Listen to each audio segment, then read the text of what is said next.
Let's talk to Andrea Mitchell, NBC's chief foreign affairs correspondent. More on that. I know, Andrea, that you've gotten some inside information about the communication here between Ban Ki-moon and Olmert. What are you learning?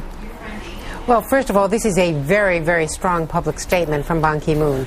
And this statement is in complete contradiction to the U.S. policy. So the U.S. is now in disagreement with the UN Secretary General.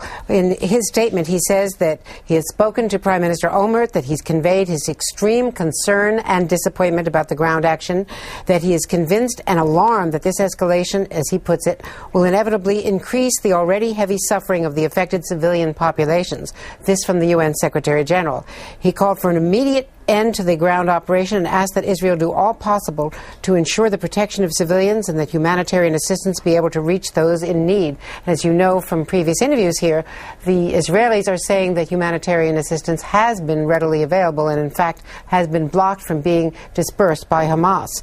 Today's development, says the UN Secretary General, complicate the efforts of the quartet, that is the international negotiating group, and others to end the violence. The Secretary General reiterates his call for an immediate cessation of all violence and urges regional and international partners to exert all possible influence to bring about an immediate end to the bloodshed and suffering. So the UN Secretary General, Contessa, is calling for an immediate ceasefire, which is in quite distinction from what the U.S. is calling for. The U.S. is basically green-lighting Israel and saying that Israel should proceed until there is a negotiated ceasefire that ends the threat of Hamas rockets hitting Israeli territory. And what we're seeing is a fairly specific desire from the United Nations about what that situation on the ground should look like.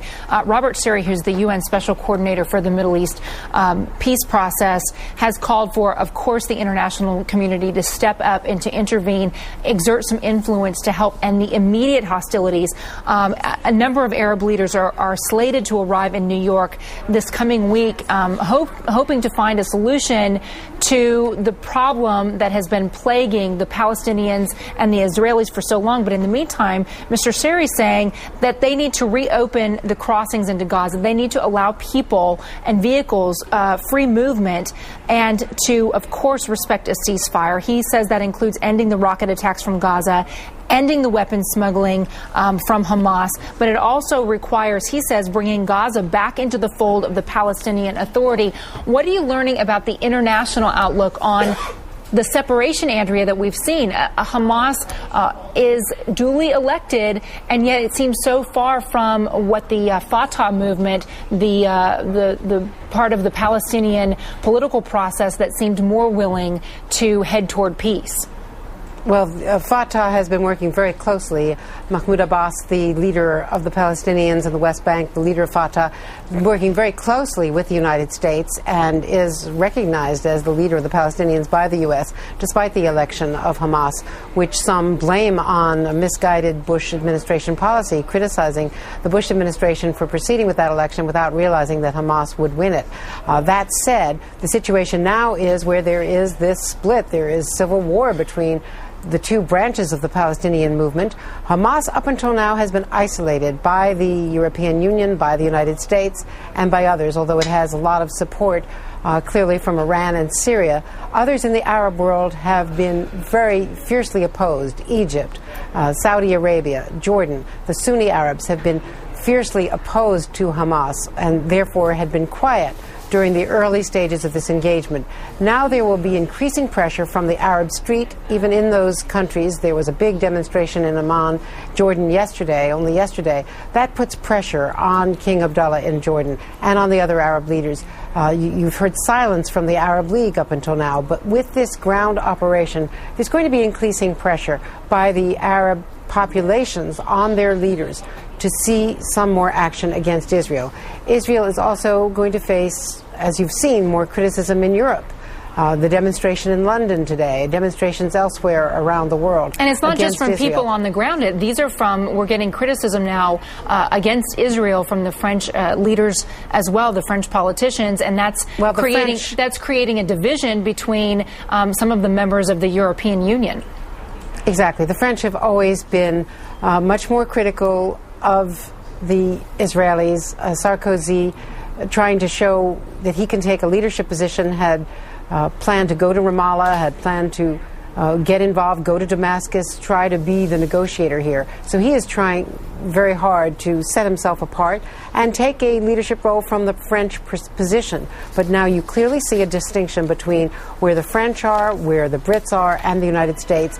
And the Secretary General is clearly siding with the French and others who are increasingly critical of Israel. This is going to become a public relations problem around the world and a diplomatic problem for Israel. Clearly they believe that they need to take this action, and with U.S. support that they have to take this action.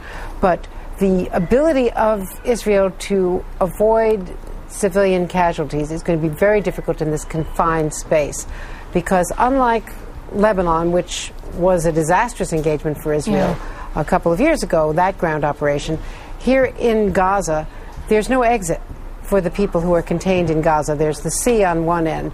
The border crossings have been closed. They have no exit, and Egypt does not want the opening to be toward Egypt, because then they would have the problem on their territory. So you've got a confined space and a civilian population in a very dense area. A refugee exodus is always problematic for the country on the other side of the border that has to accept a mass exodus of refugees.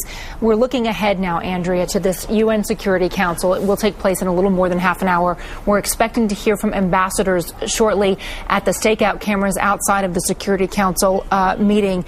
We're not going to see reporters sitting in on this consultation. That being said, what has been the response from President Bush and, for that matter, from President-elect Barack Obama? We have seen so far strong support for Israel and for Israel's position from the State Department, which is the voice for President Bush in all of this. The Bush administration still saying that a ceasefire needs to be negotiated that prevents Hamas from continuing its rocket attacks. So they are supporting the Israeli position that Israel needs to get this done. The difference, by the way, militarily is a couple of things going on in Israeli politics and in the Israeli military.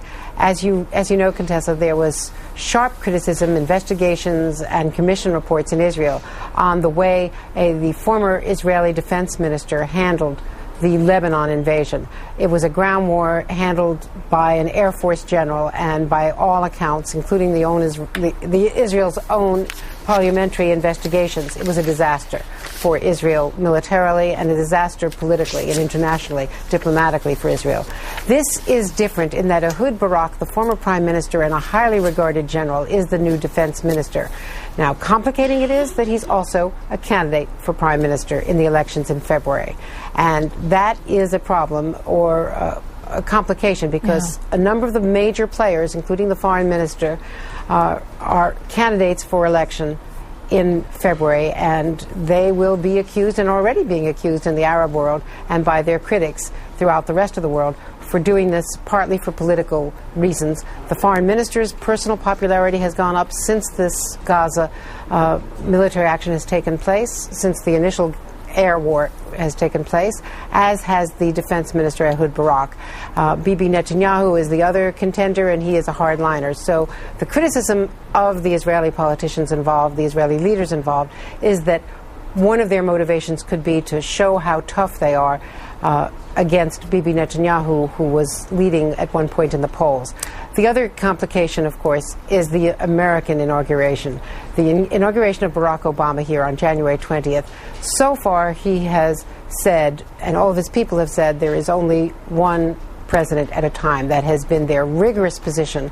And there is some thought that Israel wants to get this done before January 20th, while it is still on George Bush's watch, because the Bush administration has been so supportive of Israel in every regard that it was better to get it done while Bush was president, before the new administration comes in and might have to take a more even-handed approach. Contessa?